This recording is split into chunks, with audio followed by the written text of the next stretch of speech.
¿Cómo funciona un fideicomiso inmobiliario en México? Inversionista, ¿cómo estás? Bienvenido a un nuevo video. El día de hoy tenemos a un invitado recurrente aquí en el canal, Daniel Marín.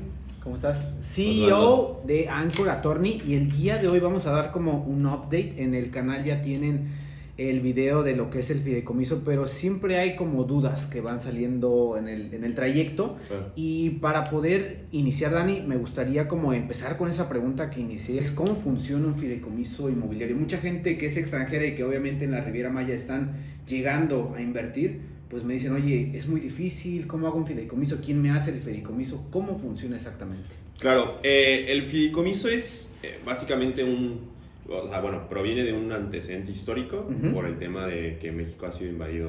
Claro, sí. Bastantes veces por Veracruz, Estados Unidos, etcétera, etcétera, ¿no? Por el tema de Texas en su momento, etcétera.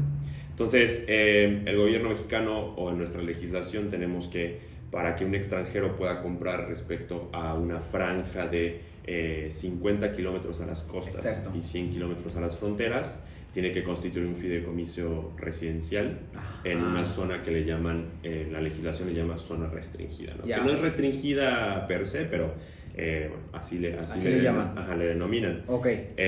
Entonces hay que adquirir o se adquiere los beneficios de una propiedad a través de un fideicomiso residencial. Okay. ¿Cómo se empieza? Bien sencillo. Hay como dos filtros que hay que pasar. El primero es ¿quién es esta tercera persona o esta persona que va a tener el fideicomiso? Es un banco, es una institución financiera, ¿no? Claro. Hay varios bancos que tienen un departamento fiduciario, no todos los bancos tienen, pero hay muchos que sí. Este banco es el que va a estar como la figura que se llama fiduciario, banco fiduciario. Y es el que tiene... con el que se contrata o con el que se firma este contrato de fideicomiso, ¿no? Sí. El fideicomiso dura 50 años, tiene esta vigencia y la tienes que renovar después de esos 50 años. De esos 50 años. Básicamente, el primer filtro es el banco. Es decir, el banco como aceptar que puedas constituir ese fideicomiso con ellos. Y pues bueno, revisa la documentación, revisa, pasaporte, comprobante de domicilio, te hacen llenar un formatito con información general. La información sería de la persona interesada en la propiedad. Sí, del comprador. Del comprador. Sí, básicamente del comprador. Hay un formato que llenar también de la parte vendedora, solo pues para también conocer. Pero lo más importante es conocer al comprador, el que va a estar de beneficiario, en este caso fideicomisario. Y de la unidad, o sea, del objeto del fideicomiso, ¿no? Ok, perfecto. Y de hecho ahí ahorita con Dani nos tenía dos puntos bien interesantes que antes de abordarlos quería preguntarte eso, que muchas veces me lo hacen, es como... Si yo tengo un fideicomiso, no soy mexicano, soy extranjero, pues significa que no es mía la propiedad. O sea, significa que es del banco. Eso, de alguna manera, cuando lo platicamos y expresamos, no es que no sea tuya. Simplemente que el banco es alguien que te respalda por el hecho de estas normas, ¿no?, que tiene México. Sí, yo normalmente a nuestros clientes se los explico como una caja fuerte. Hace mucho tiempo normalmente los bancos tenían como estas cajas donde podías guardar, no sé, dinero, oro, joyas, etcétera, documentos, ¿no? Entonces, yo normalmente a los clientes se los intento explicar como una caja fuerte. Imagínate que la caja fuerte, pues está en el banco y es del banco, pero todo lo que pongas dentro de esa caja fuerte, tú eres el beneficiario de ella. Entonces, si bien es cierto que sale el nombre del banco en la escritura pública o cuando haces la búsqueda en el registro público, sale el nombre del banco, pero el beneficiario de los derechos de posesión, de usufructo, o sea, todas estas facultades, estos derechos que tienes sobre la propiedad son tuyos como beneficiario. Entonces, es como una manera, es como el vehículo para poder tener estos beneficios de un inmueble. Que ojo, no es como que el banco puede vender la propiedad o adueñarse de ella.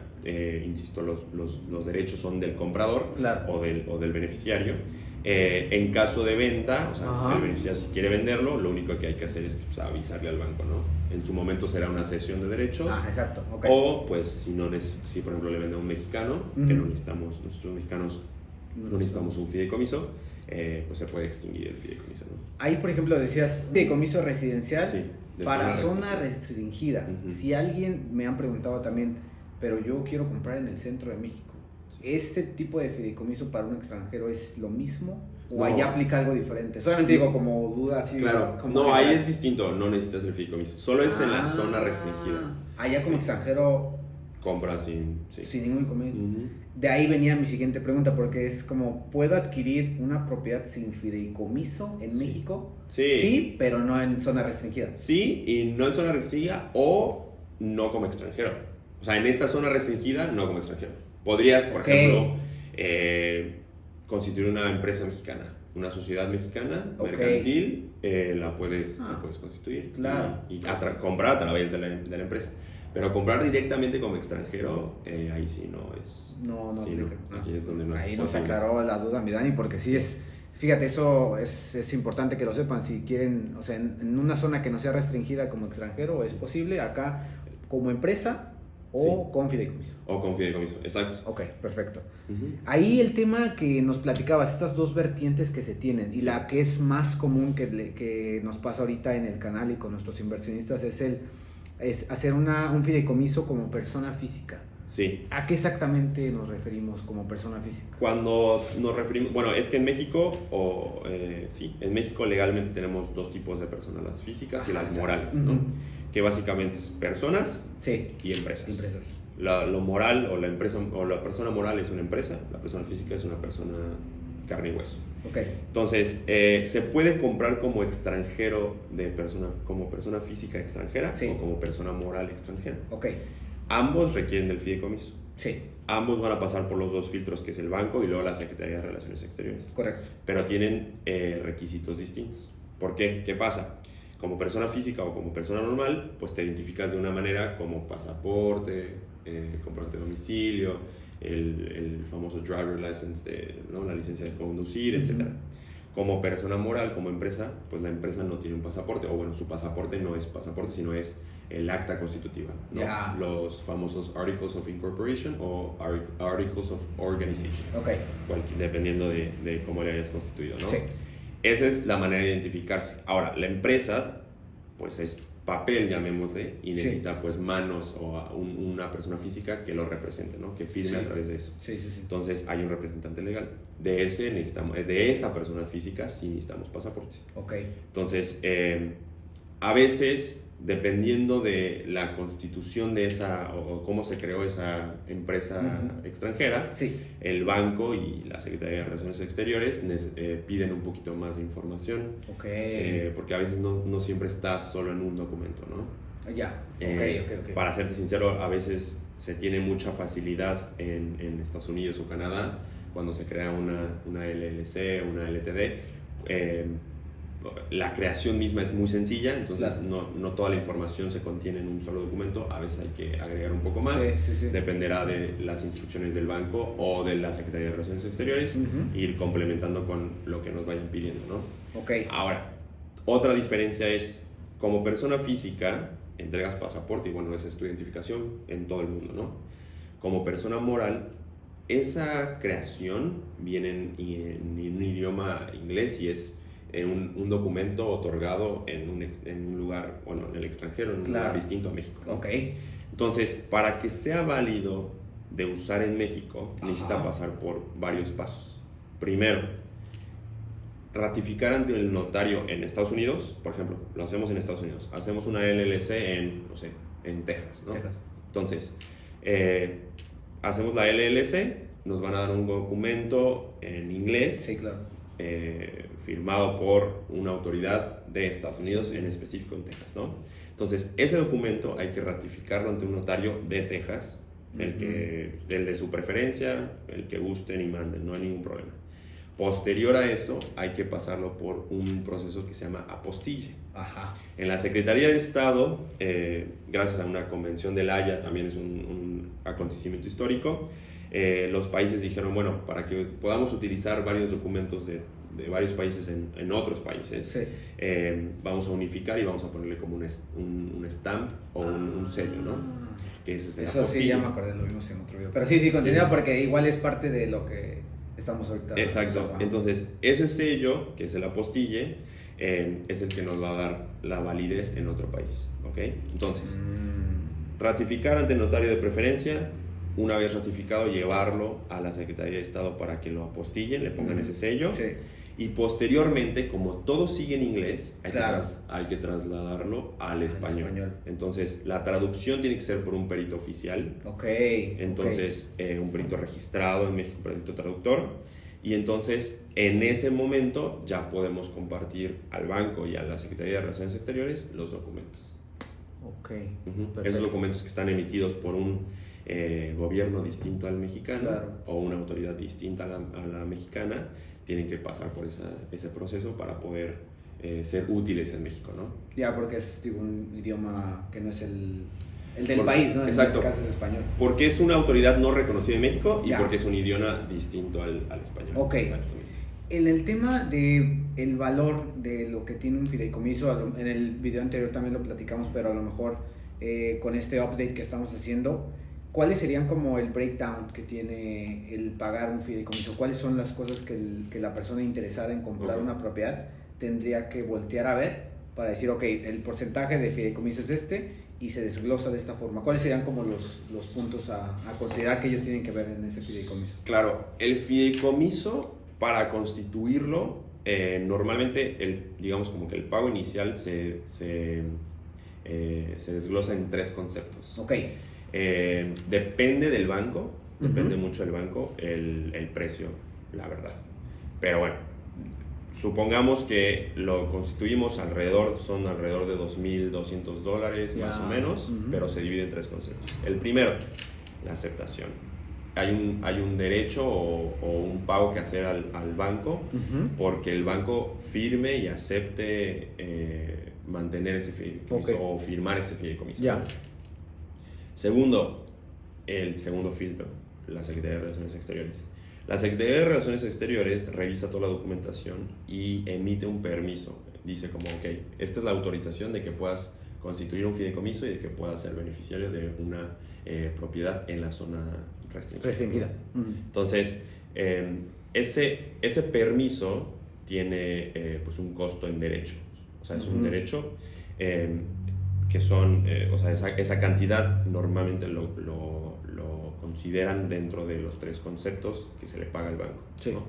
A veces se lo puedes pagar al banco y el banco lo paga en tu representación, ¿no? Ya, ok. Entonces, ese sería el segundo concepto. Y el tercer concepto, y ese es el único que se mantiene, los otros 2 son un pago único, es la anualidad.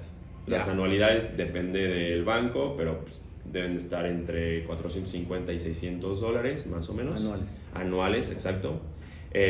Y normalmente esos se pagan por adelantado, es decir, o sea, año adelantado. Por ejemplo, si se cierra, se firma y se constituye el fideicomiso ahorita en octubre del 2023, se paga de octubre a septiembre, octubre de 2023 a septiembre de 2024, entonces septiembre pagarás el próximo año. O sea, siempre es por un año adelantado. Ok, perfecto. Ahí con el tema de lo que son la parte de los bancos que nos platicabas. Sí. ¿Cualquier tipo de banco puede tomar un fideicomiso aquí en esta zona restringida o hay como una sugerencia que se dé en el tema de con quién hacer el fideicomiso cuando ya se toma la decisión de comprar la propiedad? Claro, sí cualquier banco, pero cualquier banco que tenga pues este departamento fiduciario, porque hay algunos bancos que sí no, digamos, no admiten, ¿no? Fideicomisos no tienen. Claro. Nosotros en Anchor Attorneys trabajamos con 2 en específico, que es Banco del Bajío, que es súper común, y uno que también es bastante común, que es Banco Monex. Nosotros trabajamos con esos 2 bancos, que la verdad es que muchos se constituyen con esos, muchas personas muchos compradores constituyen con esos 2 bancos. Hay otros que están emergiendo y están siendo mucho más comerciales, llamémosle, pero bueno, nosotros trabajamos con estos 2 en específico. Dependerá, costo, servicio, etcétera. Nosotros creemos que estos son los dos bancos que te ofrecen respecto al costo, el mejor servicio que nos pueden otorgar. Okay. ¿No? Y que de la mano, igual con Dani, podemos revisar si en algún momento necesitaran un fideicomiso. Él obviamente tiene todo el expertise en ser el abogado inmobiliario en la zona de Riviera Maya. De hecho, ahí hay un video que lo pueden ver. Aquí les voy a dejar el link para que vean todo eso, porque es... porque obviamente sugerimos, ¿no?, el tema de tener un abogado inmobiliario de la zona por diferentes factores, pero bueno, eso está en el otro video. Y otra pregunta que tenía para Dani es, en Riviera Maya es como muy normal el tema de las preventas y preconstrucciones de proyectos, y si alguien estuviera interesado, ¿cuál sería el punto para poder empezar el fideicomiso? Si, por ejemplo, me van a entregar la propiedad en finales de 2024, por ejemplo, ¿en qué momento es el idóneo para iniciar el fideicomiso? Sí, es una muy buena pregunta. Normalmente, lo que pasa es que se espera que el fideicomiso se empiece a crear después de la firma del contrato. Pero en realidad se necesita... cuando hablamos de la información que le otorgamos al banco, el objeto, o sea, ¿qué estás comprando? Eso, para poderle decir al banco y a la Secretaría de Relaciones Exteriores o sea, cuál va a ser el objeto del fideicomiso, cuál va a ser la propiedad, necesitamos que el desarrollador esté listo en caso de preventa con un documento que se llama régimen de propiedad en condominio. El régimen de propiedad en condominio es el documento idóneo con la descripción completa para justo demostrar o aclarar cuál es la propiedad que se estaría adquiriendo o se estaría incluyendo en ese fideicomiso, ¿no? Sí. Entonces, el régimen de propiedad del condominio viene la descripción perfecta y completa. Así como, yo le digo, es como el acta de nacimiento de la unidad. De la unidad. Sí. Sí, ok. Exactamente. Y entonces... bueno, el régimen de propiedad del condominio vienen todas las unidades. Correcto, ok, ¿no? claro. O sea, extraemos la de la unidad en cuestión, ¿no? Ok. Pero sí viene de todos, entonces viene la descripción completita y así perfectamente, o sea, es la descripción oficial, llamémoslo, sí, ¿no? Es la que se registra, es la que se utiliza para todo. Entonces, esa, cuando se hace la solicitud del permiso, cuando se hace la solicitud de la constitución del fideicomiso, es la que extraemos y la que transcribimos para poder decirle a la Secretaría y al banco, esta es la unidad, ¿no? Ok, sí, entonces en caso, por ejemplo, a ver si entendí bien, si es en preventa y a lo mejor ya se hizo la reservación, se pagó el enganche de una propiedad en preventa, en ese momento, como no está el régimen de condominio, no es como que ya es una urgencia que tenga el fideicomiso. Claro, de hecho, o sea, lo que pasa es que el régimen de propiedad en condominio está normalmente cuando terminan el proyecto. Claro. O sea, cuando ya acabó la construcción, cuando ya te van a entregar, cuando, bueno, digo, se sabe, ¿no? Que lo normal o lo que a todos esperamos que pase es que se entregue y se firme al mismo tiempo. A veces no pasa al mismo tiempo. No, y ayer lo platicaba con un cliente, le decía el escenario perfecto, y siempre me acuerdo de esta frase tuya. El escenario perfecto es que el día que te hacen la entrega física, ese mismo día sea la entrega jurídica. Exacto. Tienen que saber, yo lo he platicado en los videos, eso no pasa. O sea, honestamente, yo lo relaciono un poco al tema un poco burocrático del municipio, a lo mejor digo Tulum, Playa del Carmen.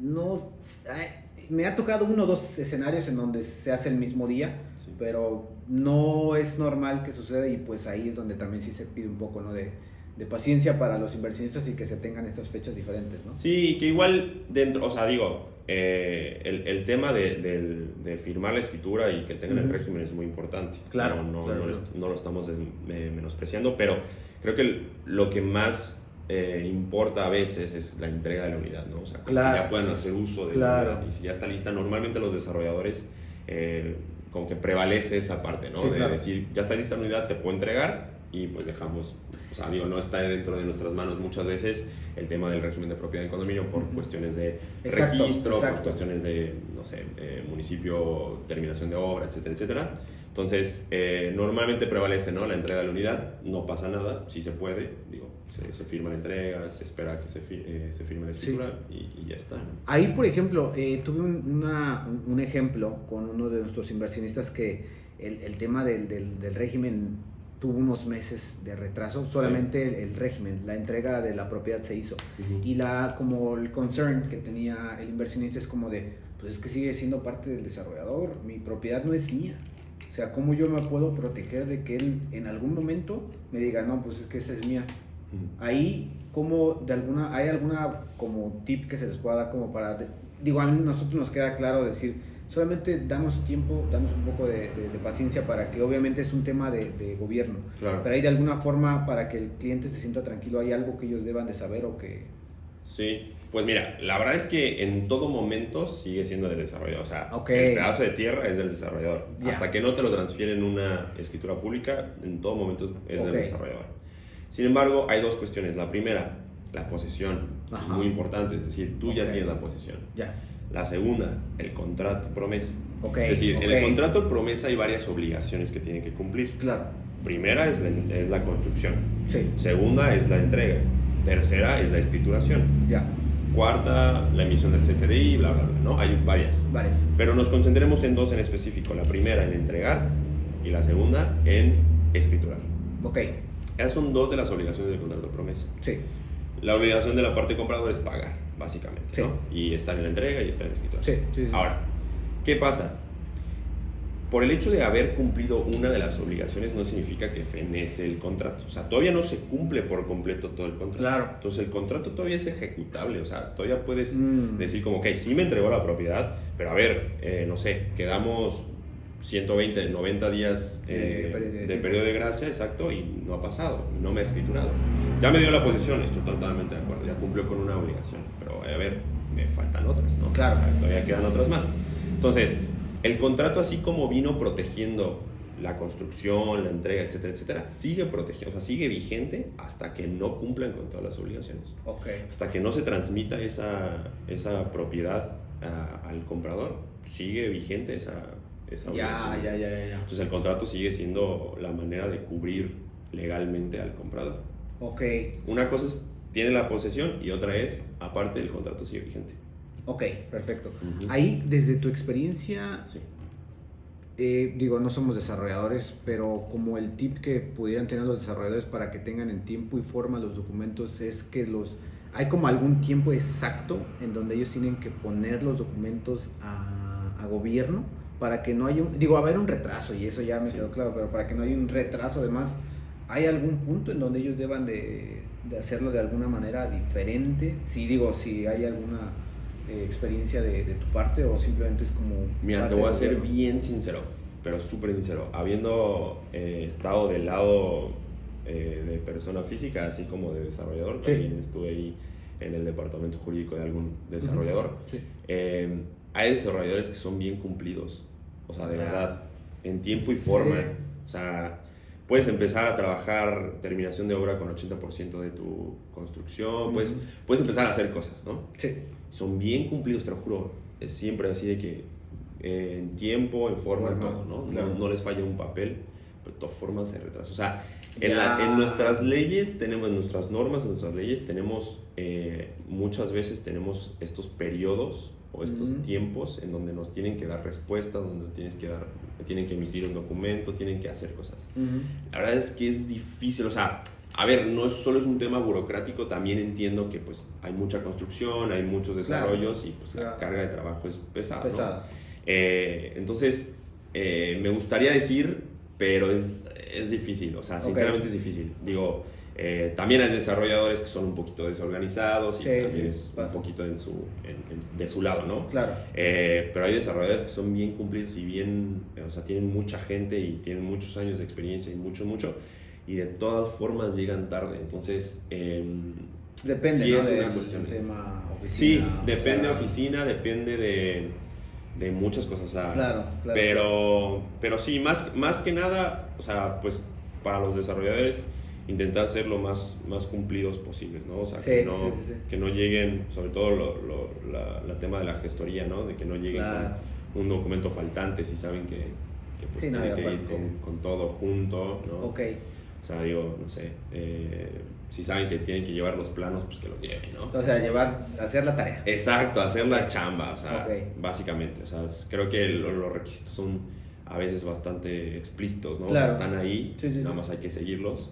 También a veces, bueno, la otra parte luego tienen ahí un poquito de ojo meticuloso, pero bueno, tratar de hacerlo más... Hay veces que pues, la oficina también, el tema gubernamental es no complejo. es complejo, entonces pues es lo que hay. Sí. Y con eso. Intentar ser lo más cumplidos y Ok. organizados posibles. Yo creo que con eso se pueden reducir tiempos. O sea, Perfecto. digo, a lo mejor no exactamente llegar a la fecha tal cual, pero pues lo antes posible, ¿no? En lugar Ok. de tardarse 3 meses, tardarse uno, Ok. 1 y medio tal vez, ¿no?